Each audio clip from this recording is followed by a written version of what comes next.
getting into our first segment of the day, talking about the Sweet 16 from last night, where, like I alluded to, some surprising upsets in this round. Yesterday I gave some picks for what I thought was going to happen in the Sweet 16. Not a very good start for myself.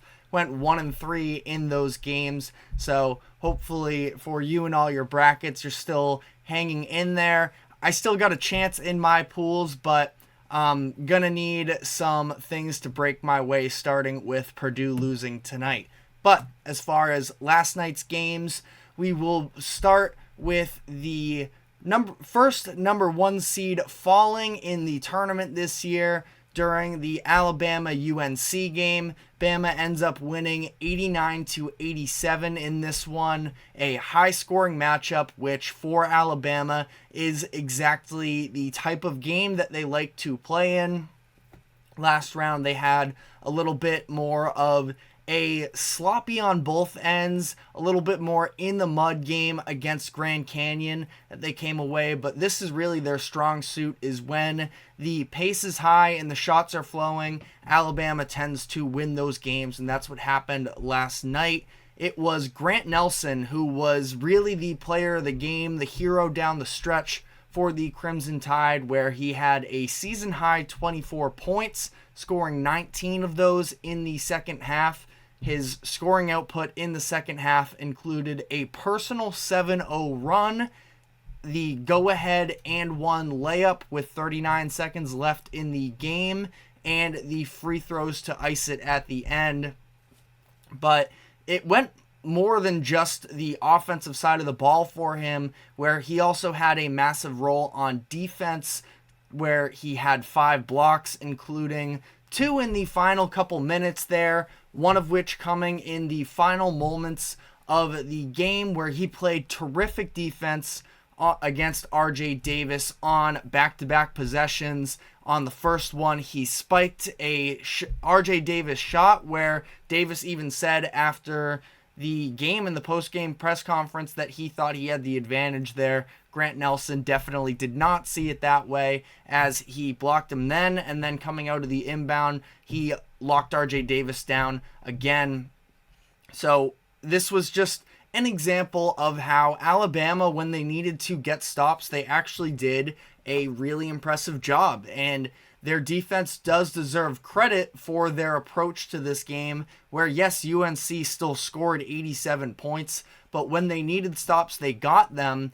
And I thought it was very interesting by Nate Oates to sort of try and coax UNC into playing their type of game, leaving some shooters open from 3, some of their worst shooters, and sort of adjust through that. Grant Nelson, like I said, was very impactful on defense, partially so because of the fact that they were trying to match him up on players that they could afford to give a little bit more space to. He was matched up against Elliot Cadeau for a lot of his minutes. Cadeau, just a 19% shooter from 3 this season.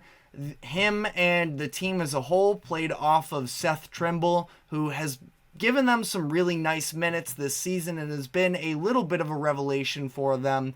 And he did improve his shooting this year, but still not a high-volume guy. And as a result, they were able to pack the paint a little bit more and make things more difficult, putting extra pressure on RJ Davis, who was one of the best players in the country this year, but he did not show that in this specific game. They held him to just 4 of 20 from the field, 0 of 9 from 3.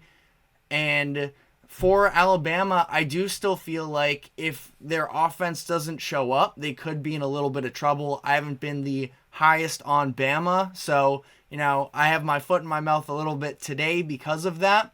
But that being said, they are incredibly dangerous in any given matchup because of the fact that their offense, far more times than not, does show up for them, and as a result, they find themselves in the Elite 8. And what's so good about them is the fact that they are very diverse in their different attack strategies. They have a bunch of different guys who can get theirs. Mark Sears, of course, one of the candidates for SEC Player of the Year this season, and he was still good. He scored 18 points in this game, but was held to just 4 points in the second half. It was obviously Nelson being the headliner in this one. Interesting to note, though, that Nelson had just 6 points in the past 2 tournament games combined, and Aaron Estrada is also a terrific option for them. Some of the moves he makes in the lane and in the interior is it's really fun to watch. It's almost a little bit classical, where he's going with some hook shots, like a running hook shot he hit yesterday. It's very fun to watch. And again, this whole Alabama team as a whole can be extremely dangerous on any given night because of their offense. And they now are advancing to the program's second ever Elite Eight. So awesome to see there. This is a tough one for UNC. Not going to spend too much time on it, but they were very commonly thought, even as the teams were seeded, that they were a little bit of the 1 seed that was the most vulnerable come the tournament, and they are the first one to fall. Now we have a couple other 1 seeds playing today to see if they will be standing alone in that category to not reach the Elite Eight. But a very solid season, but they had their highs and lows. Their defense, which was so elite at the beginning of the year, showed signs that, in certain matchups, they just could not hang as well as they once were thought to. And this was a little bit of the issue for them in this game, and they end up falling in a shootout. But great careers at UNC for both RJ Davis and Armando Bacot. Ends on a bit of a sour note for them, and RJ Davis especially because of the game that he had. But ultimately, you do have to look at these careers and talk about how good they were as a whole. Made it to the championship game a couple years ago. Couldn't get the national championship, but still no slouches whatsoever. But the thoughts of UNC having to face off against their other former star, Caleb Love, are dead. And not just because UNC lost, but because Arizona also got upset last night. So we will be diving into that game as well. Clemson got out ahead early in this game and put together another really convincing performance here, where they led by as much as 13 points in the first half. Arizona, on multiple occasions, started to put together some runs, but Clemson just kept responding. And I thought that Brad Brownell, the head coach of Clemson, did a really good job of using timeouts to try and stunt the momentum that they were gaining, to put in different looks, and they were able to control this game most of the way through. Arizona grabbed their first lead of the game at the 14:33 mark in the second half. Clemson came right back down the court and knocked down a 3 from Jack Clark to retake the lead. Arizona then tied it again a few minutes later, but Clemson responded with a 9-2 run. And Arizona really just couldn't overcome the level of defense that Clemson was playing. Both teams went scoreless following the next 3 minutes after that 9-2 run from Clemson. And we saw the looks that Clemson was running in terms of running a lot of zone, trying to almost coax Arizona into shooting perimeter shots. Umar Ballo was causing them some problems on the interior, so they tried to pack the paint a little bit more. And, for their sake, I guess you can call it a little bit of luck, but the rotations on the perimeter were also really good. But Arizona was not able to knock down their threes. Clemson is now holding opposing teams to just under 19% from 3 during their tournament run, 14 of 75 total. And Arizona was a contributor in this past game as well, where they took a handful of shots, and this is one of the best offenses in the country in terms of points per game. But when the threes aren't falling and you're relying on them so much, it is not a recipe for winning. And they went 5 of 28 in this game to contribute to Clemson's spectacular run on the defensive end up to this point, but it was Arizona's defense was the one that broke down the stretch. PJ Hall got multiple wide open looks at the rim, and it was notable. A lot of people are questioning head coach Tommy Lloyd of the Wildcats because Umar Ballo was not on the court for those instances, but at the same time, it was just a lack of communication where it was a backdoor cut and off of an inbounds pass, just nobody guarding him, nobody in the realm.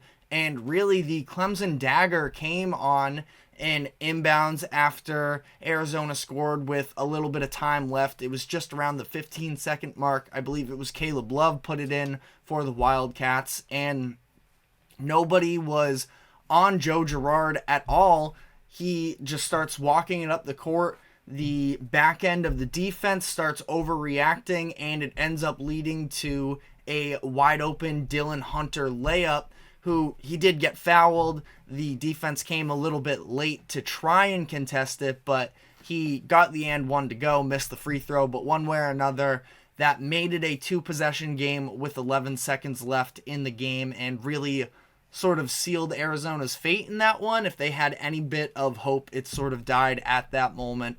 Arizona averaged 87 points per game this season, were held to just 72 in this matchup. So, like I've sort of alluded to, Clemson, their defense has been on another level up to this point. And we see that, yes, you just took down the number 3 defense in the league in terms of points per game. Now it is going to be another big time test for the Clemson Tigers, where they take on Alabama, who was number 1 in points per game this season. Clemson, another team advancing to their second Elite Eight appearance in program history.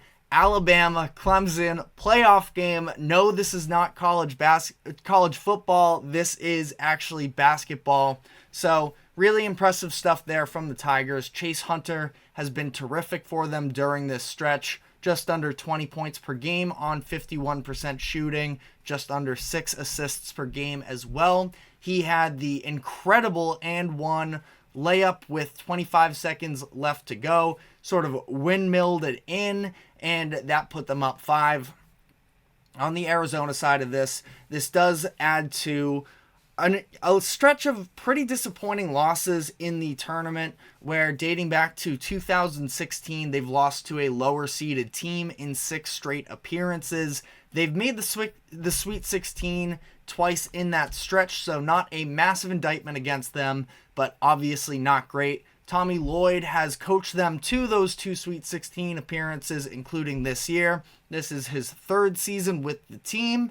And while it is a disappointment, he has done a pretty solid job to kick off his tenure here with those Sweet 16 appearances.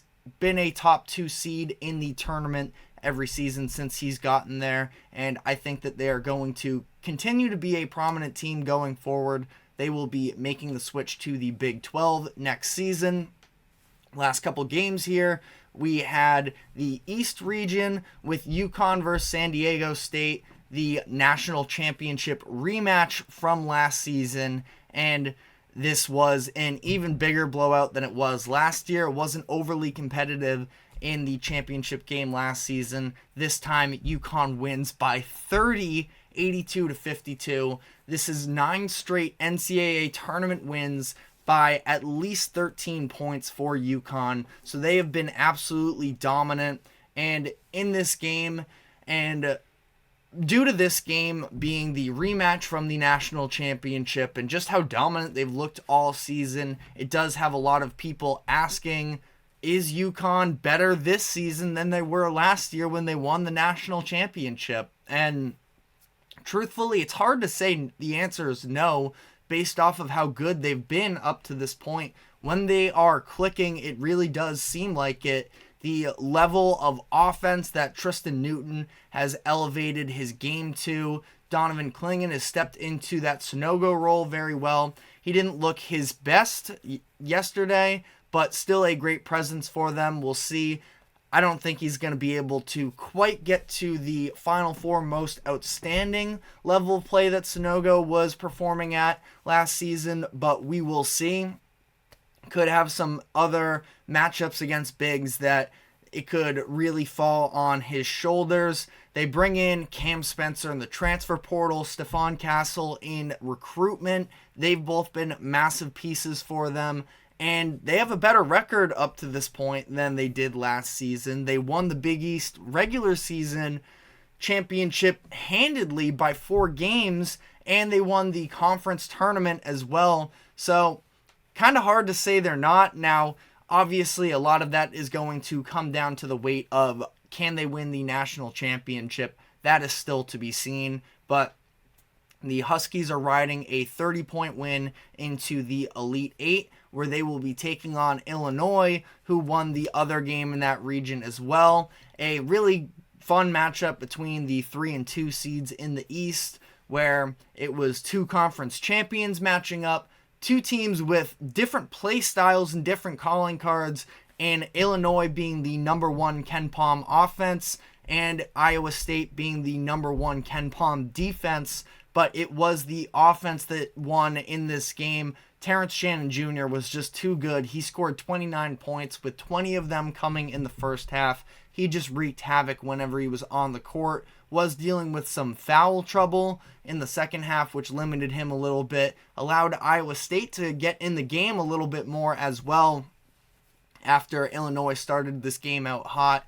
But he might just be the best player in college basketball, and obviously there's some of the off-the-court allegations that do sort of tarnish how we can talk about him and view him, but in terms of an actual basketball player, there might not be anybody more impactful than Terrence Shannon Jr., who continues this unbelievable stretch. And you know, it's not just him, that being said, because we saw him come off the court, and yes, Iowa State started going on a little bit of a run, but I'm a big fan of Marcus Damask as well. He wasn't even his best self last night, just 2 of 11 from the floor, 0 of 4 from 3, but you can see how much opposing defenses do respect him as well, where there were some instances where it seemed like they were trying to deny him as the ball handler so that he was not the one initiating the offense for Illinois, where I started noticing it during some of these non-Terrence Shannon Jr. moments, but there was also another play with a few minutes left in the game where somebody picked him up full court to deny him the inbound, and they were so focused on him as they were running their zone that I believe it was Coleman Hawkins, who had the ball up top, was able to make an easy skip pass to that same corner of where Marcus Damask was on the wing, garnering all the attention, and Shannon Jr. knocked down a wide open 3. So I do believe that Damask is an underrated piece of making this Illinois team roll offensively. Ended up being a close game as Gilbert started getting it going for the Cyclones on the other end. Again, Illinois sort of forced them to play the faster-paced offensive game, and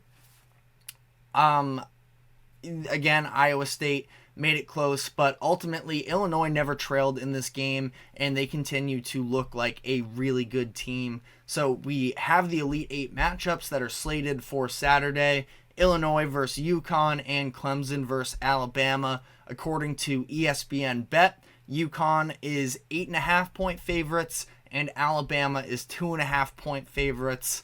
Yesterday, giving out some picks didn't necessarily work out for me. I suppose, though, if I were going to go with some gut reactions here, not a professional gambler, so don't hold me accountable if this doesn't hit, but I would probably lean with the points with UConn. I just think that they're so dominant, and I don't know, for as much size as Illinois does have, I'm not sure if they are... UConn can play both ends of the ball, top 6 offense and defense, the number one of the best offenses as well. If you look at the UConn, actually with this game, it appears that they passed Illinois as the number 1 offense in KenPom. So Again, these numbers are always adjusting. The point is, this is, 1A, 1B in terms of offensive teams, but Connecticut is significantly better on defense. They're going to need Klingon to be better, but I would probably lean with UConn and the points in this game.